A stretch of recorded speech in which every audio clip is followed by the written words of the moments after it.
त्या मुलाचा विचार डोक्यातून जातच नाहीये. एकसारखं वाटतंय त्याच्याशी काहीतरी कनेक्शन आहे. हे असं ह्याआधी कधी कुणाबद्दल वाटलं नाही. पण मग ह्याच्याच बाबतीत का?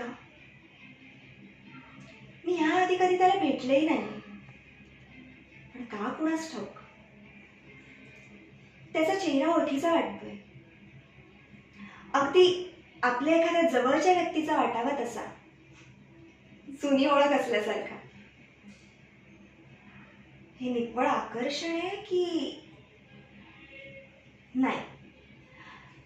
पण मग आज जे मंदिरात घडलं, म्हणजे गर्दीत चुकून त्याचा स्पर्श झाला आणि संपूर्ण शरीरात स्पार्क झाल्यासारखं जाणवलं. जे मला जाणवलं ते त्यालाही जाणवलं असेल का?